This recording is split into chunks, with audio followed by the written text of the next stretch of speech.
jiwa-jiwa kepremanan udah ada juga. Jadi dulu kalau ada cowok yang deket kan, anak-anak SD yang deket, saya berantemin, ngapain lu deketin gua gitu. Kan kalau zaman sekarang mah baper ya Bu ya, kayak kebawa perasaan, kayak langsung lemah gitu ya. Kalau Ibu mah enggak, dilawan tuh Bu. Ngapain lu deketin gue gitu. Jadi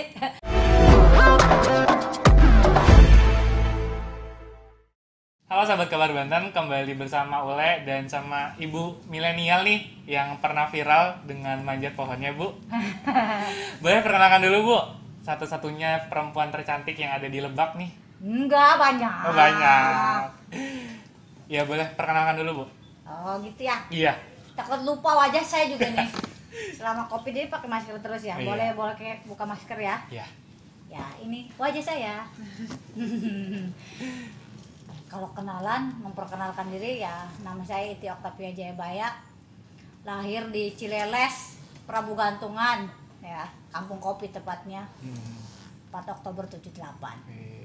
Baru 39 tahun ya Bu ya sekarang? Iya, bergeser dikit lah gitu.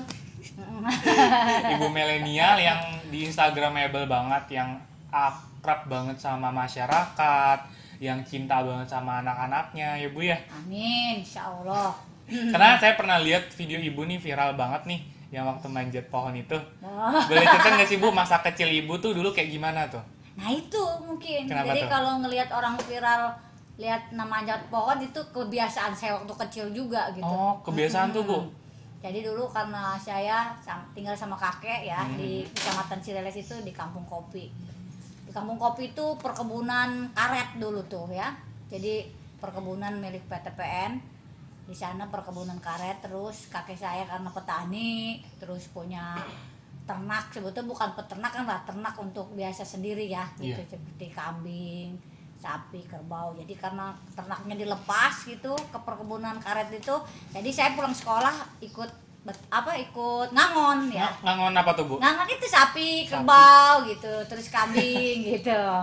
Nah, jadi karena sambil nungguin ternak itu makan rumput kan, saya gelantungan di pohon, jadi ngelihat pohon apa aja saya panjat gitu. Sama teman-temannya Bu ya? Ya, jadi bareng-bareng dulu ada pegawainya kakek saya itu dari bapaknya, ibunya, anaknya itu, dan anaknya tuh sepantaran sama saya, jadi sambil bermain sambil diajarin beternak gitu ya, ngangon gitu. Jadi mengajarkan bahwa segala sesuatu yang ingin kita ingin sesuatu itu harus kita bersusah-susah dulu lah gitu. Berarti dari kecil udah dari kecil saya diajarkan begitu gitu, sama kakek saya. Jadi pas lagi ngangon itu jadi ngelihat pohon, ada pohon jambu, pohon apa, saya naik gitu. Manjat termasuk aja tuh, Bu. pohon karet juga gitu. Dari kecil udah hiperaktif gitu ya Bu?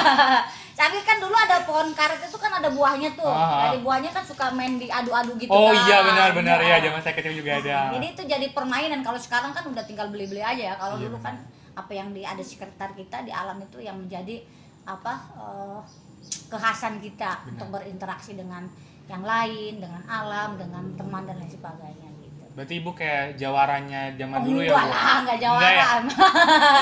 Kalau jawara sih enggak ya, cuma tadi itu karena mungkin kita tinggal di kampung gitu kan, jadi ke kota itu bisa dihitung setahun sekali ya, jadi yang ada di sekitar aja gitu. Dan itu juga melatih saya sekarang ya, sekarang jadi kepake sama saya berinteraksi dengan sesama gitu ya, dengan masyarakat gitu. Jadi memahami kondisi masyarakat di bawah gitu ya, kondisi masyarakat di sekitar kita, yang akhirnya mungkin jadi ada kepekaan ketika saya sekarang diberikan amanah itu, melihat potret bagaimana dulu waktu kecil, yang sekarang juga masih sebagian saya lihat, yang untuk menjadi satu kebijakan, kebijakan di dalam program pembangunan di pemerintah Lebak gitu. Oh gitu, berarti dari masa kecil sekarang diimplementasikan ya Bu ya?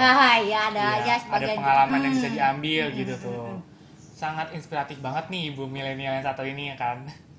Ini Bu mau ceritain ini dong, kan itu kan udah masa kecil Ibu tuh. Berarti kalau misalnya masa kecil itu ketika dewasa Bu, remaja atau gimana tuh Bu? Apakah Ibu masih tetap manjat juga? Iya, saya masih Bu? Tapi itu kan SD ya. Saya SD SMP itu saya sudah sekolahnya di Pandeglang dulu. Pandeglang. Jadi karena dulu ke Lebak ini, akses ke Lebak, Rangkas Bitung ini kan susah ya.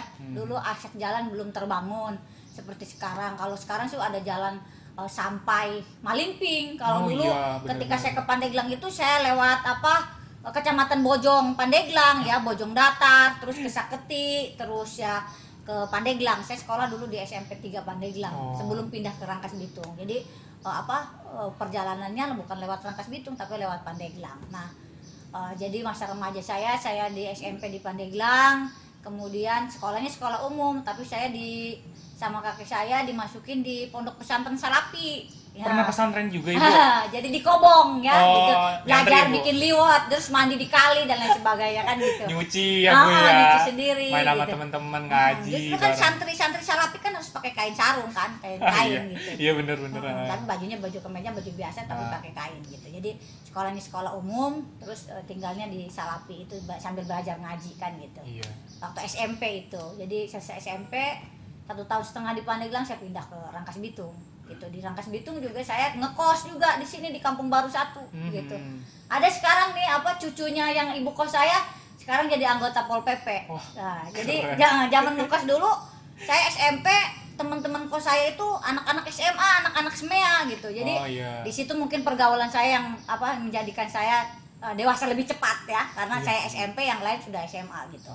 Jadi banyak teman di situ, bergaul dengan berbagai daerah. Ada juga dulu kan yang dari Parung kan, perbatasan Bogor yang sekolah SMA-nya di sini, SMEA-nya di sini. Jadi itu, jadi banyak teman, terus ya banyak belajar dari teman-teman senior-senior yang sudah dewasa kan gitu.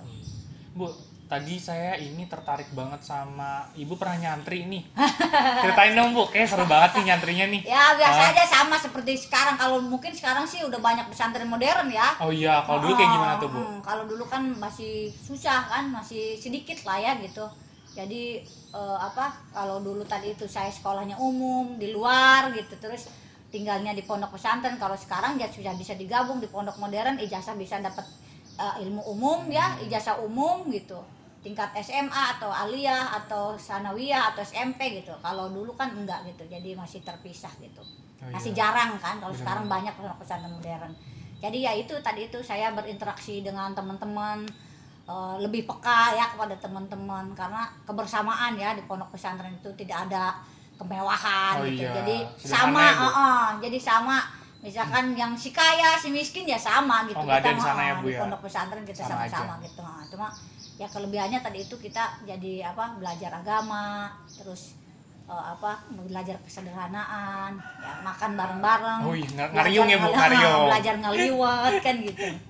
Ya itu seru aja ya. Jadi mungkin pengalaman yang sekarang ya hampir sebagian orang mungkin tidak ada yang mengalami, ada juga yang mungkin sekarang lebih memilih udah yang jadi instan aja kan gitu. Oh iya, udahlah masuk yang aja. Gitu kan. Ya memang eranya juga berbeda kan kalau dulu gitu dengan sekarang gitu. Gitu ya. Jadi menjadi satu bekal buat saya gitu. Seperti sekarang. Jadi pengalaman dulu gitu. Dulu kan kalau dulu mah berpikirnya ngapain sih gue dimasukin ke sini kan gitu. Kayaknya gue diasingin dari keluarga gitu ya. Iya benar. Tapi kan sekarang kerasa manfaatnya kan.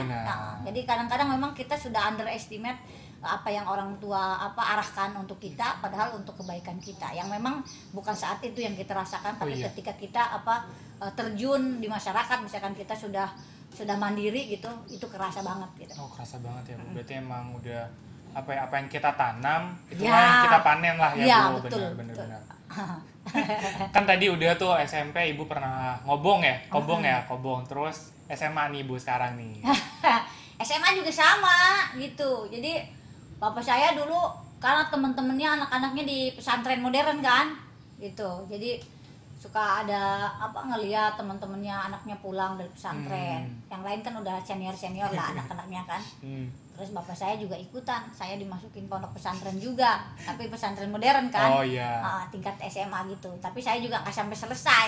Jadi dari 1,5 tahun saya pindah ke aliyah di sini di Wasilatul Falah, dari Gintung Darul Qolam. Terus pindah ke Wasilatul Falah di sini di Rangkas gitu aliyahnya. Jadi sama itu juga.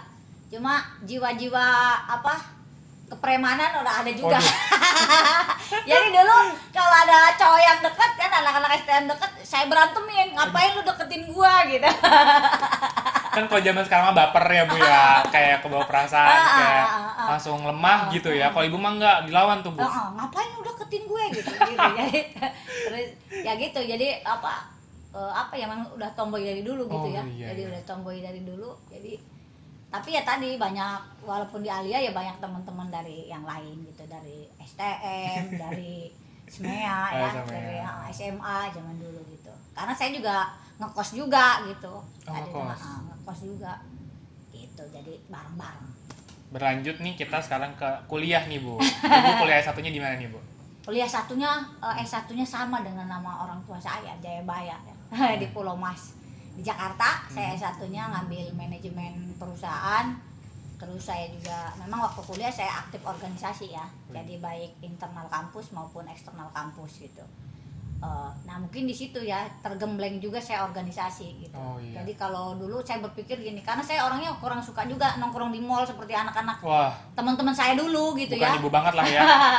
Gak suka saya, jadi senangnya malah sering apa, kalau zaman dulu sama senior suruh baca buku, terus lu bedah buku gitu kan, zaman dulu tuh kayak bikin kajian-kajian lah gitu, apa tentang buku yang kita baca, terus kita suruh berimprovisasi dan lain sebagainya. Terus saya ikut diklat gitu ya, diklat. Diklat. Kalau sekarang itu mungkin BEM ya, kalau dulu BEM. kan Presma ya, Legima dulu kan lembaga legislatifnya BEM ya, seperti itu kan. Saya juga aktif di sana, tapi pertama saya aktif di himpunan mahasiswa dulu gitu, himpunan mahasiswa Bertahap ya, manajemen, Bu? terus di bawah senat kan, terus saya aktif di himpunan ekstra kampus kan gitu, eksternal kampus. Disitulah mungkin tergembleng apa berorganisasi ya, cara manajerial ya, organisasi dan sebagainya. Karena organisasi ini yang tidak kita dapatkan di bangku kuliah kan. Bener banget Bu, setuju. Jadi kalau misalkan kita hanya kuliah pulang gitu kan, Materi dosen doang gitu kan ya. terus ya tadi itu pergaulan atau apa jaringan, jadi dapatnya dari organisasi-organisasi itu. Yang itu jadi sekarang jadi tadi itu saya katakan Bekal ya, jadi Bu? bekal. Nah, udah S1-nya di Pulau Mas ya selesai. Jadi karena dulu saya dipaksa juga ya masuk ekonomi gitu. Sama orang tua. Pertama ya main-main aja, tapi main-mainnya ikut di organisasi gitu. Ngapain lah, nilai-nilai bagus-bagus gitu, karena gue nggak suka juga di sini tadinya. Tapi lama-lama saya semester 5 mikir juga, kalau nggak selesai nih yang rugi gue juga gitu kan. Jadi mikir gitu, akhirnya mengejar ketertinggalan itu. Terus ya udah mengejar ketertinggalan, akhirnya saya selesai. Saya ngobrol sama bapak ibu saya sama tante saya kan gitu, ya udahlah ngapain lah, udah biarin nilai jelek juga, nilai nggak sampai 3 juga nggak apa-apa lah, yang penting selesai gitu kan. Gitu. Karena keasikan di organisasi kan. Iya. Gitu. Karena waktu itu zaman saya itu ada namanya himpunan mahasiswa manajemen Indonesia ya. Yang tingkat nasional ya Bu? Ya, tingkat nasional. Dan saya dipercaya jadi presidium nasional gitu untuk wilayah Banten, Jawa, Sumatera gitu. Jadi sering keliling kan gitu. Kalau harusnya memang karena jabatannya 2 tahun kan waktu itu, tapi saya udah lulus 1 tahun saya sisanya gitu. Akhirnya udahlah, nanti kalau keasikan organisasi juga saya nggak selesai gitu. Tapi itu juga jadi pengalaman ketika saya ikut workshop, seminar, terus kongres nasional, itu jadi menambah teman di seluruh Indonesia kan gitu. Terus menambah ya wawasan saya juga dulu. Kalau dulu kan kalau naik pesawat kan mahal banget ya. Jadi kalau misalkan dulu pernah ke Makassar, ke Kalimantan ya naik kapal laut kan dari Tanjung Priok ya, itu bisa seminggu kan gitu. Nah di situ kumpul lah teman-teman mahasiswa se-Indonesia ya, Pulau Jawa gabung ya, disitulah interaksi. Jadi banyak teman, berbagi pengalaman lah sama senior kan gitu. Iya. Setelah lanjut S1, Ibu mau langsung kerjakah atau langsung mau lanjut untuk S2 lagi tuh? Waktu itu sebenarnya ada rencana bapak saya juga sih, jadi saya suruh ada tante bapak saya di luar gitu ya. Tadinya memang udah mempersiapkan keluar itu gitu. Tapi akhirnya nggak jadi. Akhirnya saya memilih kuliah di sini gitu. Karena kalau orang tua saya tanya gitu bapak saya, pengen apa gitu ya? Saya bilang pengen sekolah kalau saya gitu kan. Jadi saya memilih bukan meminta harta sama bapak gitu, minta dibeliin ini, minta dibeliin itu. Mungkin kalau dulu di masa itu bapak saya juga sudah mampu kan belikan saya mobil atau apa, tapi Oh, saya iya. nggak pernah kan, tetap kuliah juga saya naik Kopaja zaman dulu tuh, Metro Mini gitu kan, Maya Desek-desekan Sari ya, Bu. Bakti gitu kan. Karena pertama kuliah itu kan saya tinggal dulu di tantenya bapak saya di Kampung Rambutan, terus kuliahnya di Pulau Mas, bayangkan kan, Iya bener. jauh kan, jadi Harus naik kendaraan habis dulu, sholat Bu. subuh saya udah ngejar-ngejar bus kan gitu, gelantungan di bus gitu dan segala macam ya gitu. Nah pas S2 itu pas selesai S1 tahun 2000 baru saya mulai kuliah lagi. S2 itu tahun 2003 gitu. Oh, 2003. 2003 saya kuliah lagi ngambil manajemen keuangan di Trisakti. Oh. Terus selesai, sempat cuti juga sih beberapa 2 semester ya. Terus baru 2005 itu saya selesain gitu, ngejar itu S2. Mungkin baru ngurus ijazahnya itu saya 2006-an ya, 2006. 2000 belum, malah lebih kayaknya, karena saya waktu itu udah mau masuk, saya udah berpartai waktu itu ya. Saya bilang, waduh saya kalau ada niat mau nyalek gini kan harus ijazah S2 saya udah kepegang gitu kan. Oh, iya. Baru saya ngejar-ngejar ijazah diurusin. Nah. Tadinya selesai tesis itu nggak saya urusin ijazah gitu. Baru diurusin, lalu akhirnya buat daftar caleg tuh tahun 2009. Oh ya Bu, nih kan kita udah ceritain masalah perjalanan Ibu nih. Dari kecil Ibu manjat pohon, ya kan sering banget, bahkan di SMP SMA Ibu pernah kobong ya kan, pesantren juga, dan kuliah juga aktif banget di organisasi internal dan eksternal kampus gitu. Mau tahu nih Bu, ada nggak sih pengalaman yang belum pernah Ibu ceritain ke media lain, ya kan? Tapi Apa ya? apa nih Bu? Khusus untuk yang ini gitu, untuk Bantanezian nih. Untuk menyedihkan kah atau menyenangkan boleh Banyak, tuh. tapi janganlah. Jangan, ya senang-senang aja deh Bu, ya senang-senang aja. Hal yang pernah menyenangkan yang belum pernah Ibu kasih tahu ke media lain, tapi hanya kita aja yang tahu gitu. Ya mungkin semua orang menganggapnya bahwa apa yang posisi saya sekarang adalah didapatkan dengan mudah. Oh, Karena mungkin orang melihat background bapak saya juga kan gitu iya, ya. iya. Padahal dalam keluarga kami itu, keluarga saya itu tidak pernah dibekali oleh harta ya gitu. Jadi ketika saya punya kemauan, misalkan aktif di partai, di partai, bapak saya selalu menanyakan apa yang kamu sudah punya gitu kan. Nah, terus ya saya bilang saya punya semangat aja gitu. Saya punya semangat karena tadi itu saya percaya bahwa waktu di pondok saya diajarkan gitu. Ya, Allah tidak akan merubah satu kaum kalau bukan dari keinginan kita. Oh, iya. Dulu kan kita zaman teknologi kurang kan, informasi kurang. Apalagi saya tinggalnya istilah kata itu yang jauh dari mana-mana, listrik belum ada kan gitu ya. Informasi kurang, jadi terbatas kan gitu. Kita untuk naik kelas ya, pendidikan juga kan terbatas. Jadi karena saya punya kemauan, saya ingin sekolah, saya ingin membekali diri saya, sehingga tadi itu ya bekal buat sendiri kan, Iya. karena berguna buat sendiri gitu. Nah orang tadi itu berpikirnya, oh Haji Iti gampang lah karena bapaknya pernah bupati. Waduh. Gitu kan, bupati, terus apa yang ingin dia capai, pengen sesuatu ya dia dengan mudah dia dapatkan. Padahal tadi itu saya bilang keluarga kami tidak pernah membekali harta, tetapi tadi itu punya semangat bahwa apa yang ingin kita capai itu ya kita harus berproses dan harus bekerja keras gitu. Dan mungkin itu fase-fase itu yang saya lakukan, fase-fase itu yang saya lalui hingga menjadi sekarang. Mungkin dulu tempat juga sebelum saya di DPR kenal kayak ini jauh ya. Nih dengan keluarga Kabar Banten itu saya kenal dari tahun 2006 ya, 2005. Waduh, udah lama ya Bu? Lama, saya di Serang, saya sempat tinggal di Serang, sempat ngekos di Serang. Saya juga sempat dulu sama teman-teman saya bikin media ya, namanya Komunitas dulu. Jadi Komunitas ini tabloid mingguan yang itu menyajikan berita-berita faktual. Tugas kita adalah mengkritisi aja kerjaannya dulu gitu ya. Ya karena masih kita independen gitu ya. Dulu idealis ya, idealis. Iya, idealis banget. Jadi bagi yang mau negosiasi dengan pemberitaan kita nggak pernah kita terima gitu ya. Ya mungkin dengan Kayadi itu dari dulu gitu. Jadi tahun 2006 termasuk juga ketika masyarakat karena percaya kepada bapak saya ketika menjadi bupati, banyak program pembangunan ya yang dirasakan masyarakat.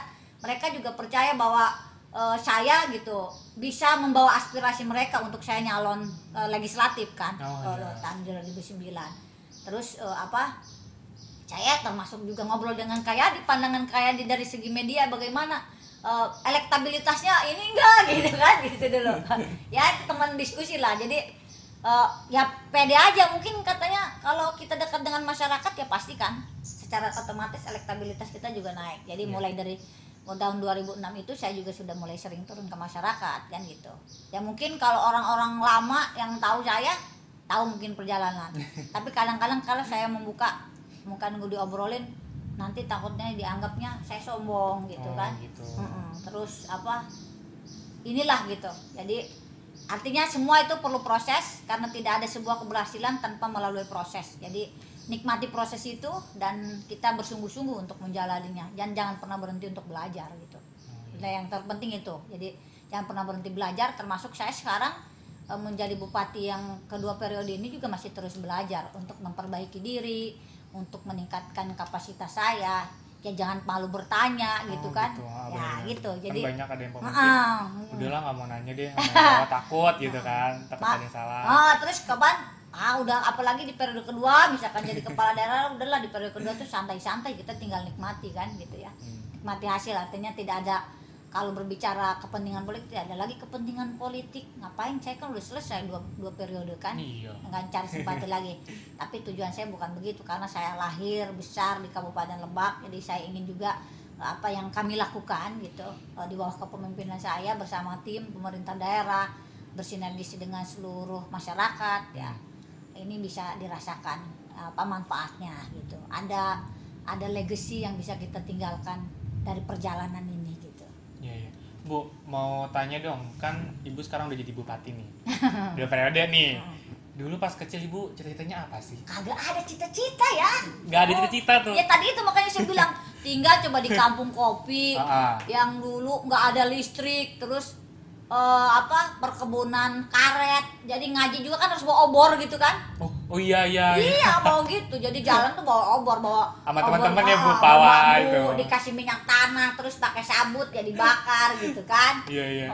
Kayak gitu. Terus ya waktu itu udah masuk listrik itu tenaga surya dulu ya. Tenaga surya. TV masih hitam putih yang zaman dulu banget gitu kan. Dan itu punya TV-nya cuma satu, ditaruhnya di ruang tengah, dan ada, karena kakek saya lurah kan ya, kepala desa ya. Jadi nonton bareng-bareng sama petugas ronda kan. Gitu. Jadi apa cita-cita saya nggak ada. Jadi kalau pesan kakek saya, harus jadi manusia yang bermanfaat. Jadi kita nggak pernah tahu tadi itu. Ya tugas kita adalah berusaha, berikhtiar, dan tadi itu yang menentukan adalah Allah kan gitu. Kita tidak pernah tahu apa yang akan terjadi hari esok, tapi lakukan yang terbaik yang bisa kita lakukan dari hari ini dan yang akan datang gitu. Iya, cakep banget. Ibu milenial masih muda ya kan, udah jadi bupati ya kan, kritis, terus ramah sama masyarakat, inspirasi banget sih Bu. Enggak lah. Bu, bagi dong tips kiat-kiat sukses kepada kaum milenial. Kalau bicara sukses, ada ukurannya masing-masing ya. Karena tadi itu Allah akan memberikan apa yang kita butuhkan, bukan apa yang kita inginkan. Oh iya, benar. Jadi kalau semua yang kita inginkan, ya pasti kan misalkan kita hari ini bisa kita gagal kan, hari esok bisa kita sukses gitu ya. Jadi tadi itu apa yang kita butuhkan. Mungkin kalau hari ini kita belum sukses ya, belum tercapai apa yang kita rencanakan gitu. Berarti ada rencana Allah yang lain untuk kita. Yang terpenting adalah menanamkan diri kita, jangan pernah suujon gitu ya.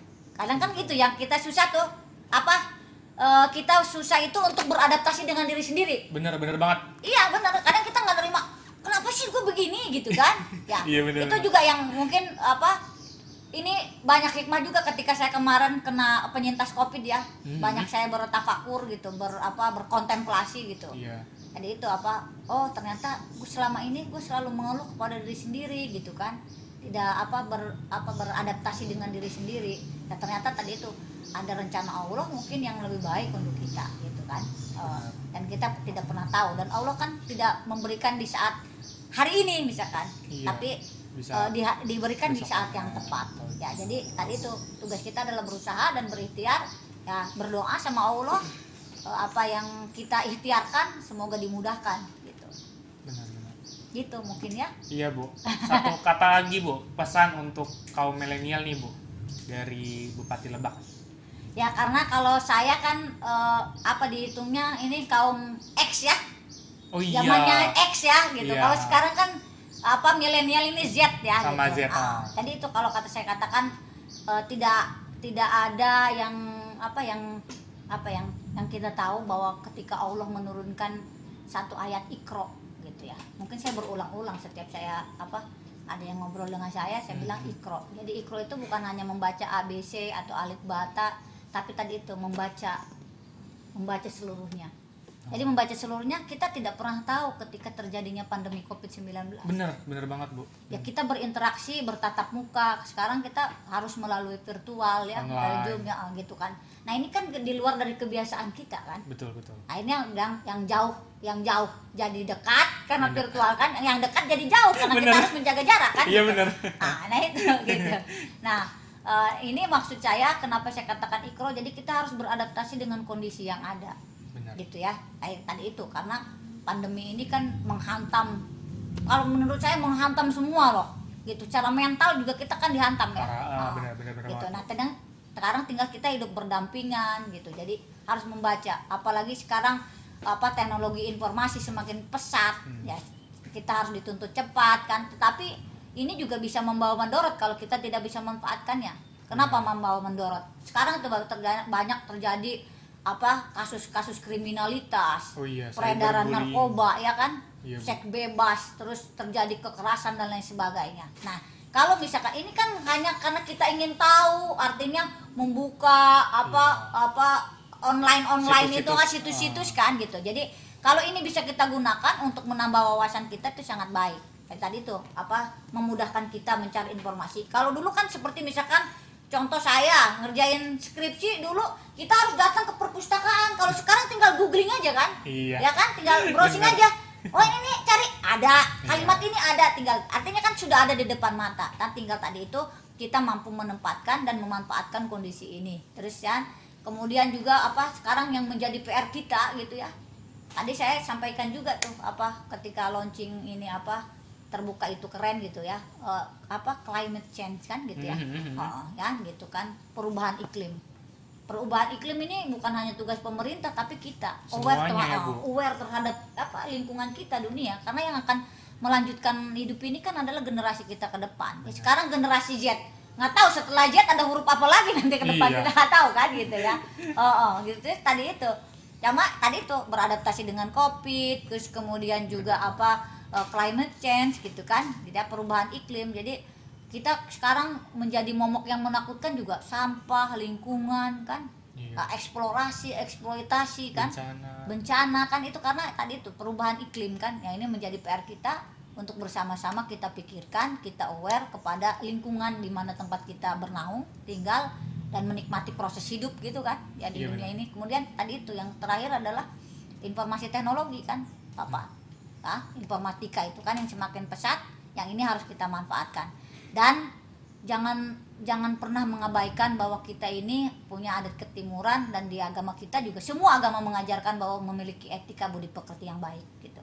Jadi itu buat apa kita pintar kalau tidak punya etika, tidak punya akhlak yang baik gitu kan ya. Kalau ilmu ya bisa kita cari, tapi kalau attitude itu yang menjadi nilai besar buat manusia gitu, buat kita makhluk ya gitu. Jadi itu mungkin ya. Jadi walaupun di generasi sekarang jangan pernah tidak hormat kepada sesama kita, kepada rekan kita, kepada yang lebih tua dari kita, orang tua kita gitu, kepada guru kita gitu. Jadi tidak akan ada yang bisa kita capai tanpa kita bersinergis dan berkolaborasi. Iya, keren banget. Oh iya nih Bu, untuk ini terima kasih banget Bu buat Ibu Witi buat sharing session untuk ke Bantenesia nih, untuk ke Sobat Kabar Banten juga. Mau tahu tagline ini dong Bu, jargonnya Lebak. Lebak itu lebak unik. Gimana Bu gerakannya? Lebak unik, bekerja dengan hati. Nah saya ingin cerita kenapa lebak unik. Karena lebak ini memiliki kekhasan tersendiri ya. Tadi itu ada suku Baduy, ada kesepuhan. Nah ini kan budaya yang sudah melekat dari turun menurun dari zaman dulu sebelum Indonesia merdeka. Yang ini sudah ada di Kabupaten Lebak. Nah ini menjadi satu keunggulan untuk Kabupaten Lebak yang untuk kita promosikan gitu. Oh, iya. Sebagai sebagai tagline wisata juga gitu. Jadi Lebak unik karena mengkolaborasikan antara modernitas dan juga tradisional. Nah, modernitasnya itu tadi itu dengan informasi teknologi kan sekarang gitu. Nah, kemudian bekerja dengan hati ya. Hati itu bekerja dengan hati. Itu kami ingin bahwa Lebak ini tetap menjadi daerah yang humble. Yang ramah kan gitu. Contoh bupatinya humble banget. Semuanya. Jadi tugas saya adalah sebagai duta ya gitu untuk ya karena kalau bahasa di sini kan jarum raga dikadenge gitu ya. Jarum jatuh juga kedengar. Jadi kita sebaik mungkin harus tetap menjadi orang yang ramah. Jadi jangan pernah, tadi itu saya katakan jangan pernah sombong ya. Harus kalau tadi itu anak muda down to earth ya gitu. Jadi gitu ya. Jadi ini jadikan ini sebagai alat untuk kita ibadah. Terus jadi tetap menjadi orang yang ramah. Jadi kalau kitanya ramah, orang akan memberikan opini yang bagus juga, citra yang baik juga untuk Kabupaten Lebak kan gitu. Terusnya adaptif. Sekarang kan tadi itu kita adaptasi kan dengan kebiasaan baru kita. Jadi tetap itu kita harus mengupgrade diri kita kan. Mengupgrade dan update gitu terkait dengan perkembangan yang ada. Jadi itu adaptif. Kemudian T-nya adalah travelable karena Lebak juga memiliki visi adalah pariwisata. Kabupaten Lebak sebagai destinasi wisata unggulan nasional berpotensi lokal ya ini tadi itu. Jadi travelable, kami memiliki banyak destinasi unggulan di Kabupaten Lebak. Saya Babaduy, Kasepuhan, terus ada Sawarna, ada Bagedur, ada Kebun Teh, ada Museum Mutatuli dan lain sebagainya, termasuk curug-curug dan destinasi-destinasi wisata yang lainnya yang ada di Lebak gitu. Jadi travelable. Jadi Lebak ini kabupaten yang layak juga untuk menjadi daerah wisata, termasuk juga dengan dukungan proyek strategis nasional ya, dari jalan tol Serang Panimbang, Waduk Karian, Kota Baru Maja, kemudian juga ada KRL kan, komuter line, dan yang terakhir adalah investable. Bahwa pembangunan tidak akan bisa kita capai tanpa sinergitas seluruh stakeholdernya, gitu kan, bukan hanya pemerintah, tapi juga ada di dalamnya investor dan juga masyarakat. Nah gitu. Jadi mari kita jadikan daerah Kabupaten Lebak ini yang nyaman, kondusif untuk berinvestasi. Nah itu yang disebut kita bekerja dengan hati. Jadi tidak melulu bergantung kepada uang, tetapi dengan keikhlasan kita untuk bersama-sama mengabdi membangun Kabupaten Lebak secara bersama-sama. Karena Lebak bukan milik aku, bukan milik kamu, tapi milik kita semua. Gitu. Penutupnya tagline ya Bu ya. Ya, Lebak unik, bekerja dengan hati. Terima kasih.